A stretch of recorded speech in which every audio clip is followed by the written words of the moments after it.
$1.2 trillion.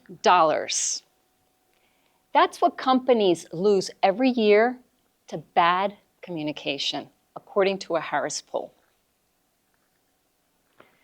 Now, part of that problem stems from an over-reliance on written communication. And I don't know about you, but that reminded me of the time that I went back and forth with someone for 2 weeks via email. I'd ask a question, they'd send me a half answer. I'd ask for clarification. They'd ghost me for a little while. And then when we finally got to speaking to each other, we solved the problem in 10 minutes. Did we just contribute to that trillion-dollar statistics? Cha-ching! Does that sound familiar to any of you? Okay. And you know what's ironic is that now we have all kinds of technological tools to help us in our communication, but more is not necessarily better. Now, yes, part of the problem is choosing the right channel, but another part of the problem is choosing the right approach to feedback, to conflict, to reaching agreements. And then there's my personal favorite, the cross-cultural element. Because let's face it, most of us are navigating those global waters now anyway, right? And that elevates the game to what seems like a 3D game of chess. Now, I grew up as an international kid because my dad was a finance executive who got transferred from country to country about every 3 years. So after about 8 schools and half my life abroad, yeah, I picked up a few languages, but more than that, I learned that communication goes way beyond the words. It has more to do with context and timing and tone and nuance. And as I became a global leadership coach, those were the skills that I passed on to my clients. Because you know what? A lot of their challenges stemmed not so much from the strategy, but more from this misunderstanding. Like the time I was working with a team that had members in Mexico and the US.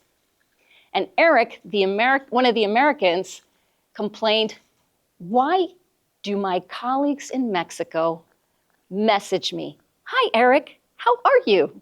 and then stop? What are they waiting for? Why do I have to answer, 'Fine, and you?' before they continue the conversation? What a waste." This cross-cultural knot is what we call a task versus a relationship orientation. Eric's all about the task, but small talk in Mexico is anything but small. Jumping right into business or making a request without acknowledging the person first is considered rude, and you're not going to get very far. Believe me, I learned this the hard way. One day I rushed into the office in Mexico and blurted out to the admin, "Hi, Dulce, do you have that report for me?" Only to have Dulce do this. "Buenos días, Maria." Believe me, I never made that mistake again. Because here's the thing. The golden rule in communication is not treat others as you want to be treated. No.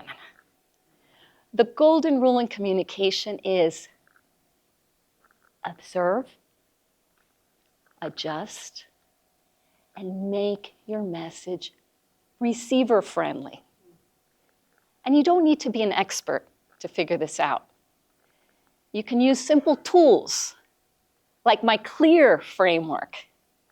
If you can convey context, listen and empathize, adjust and reframe, you can smooth things out and pretty much communicate with anybody.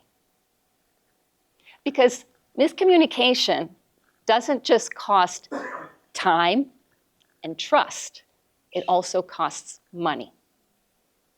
So you can continue contributing to that trillion-dollar pot of waste, or you can untangle those communication knots.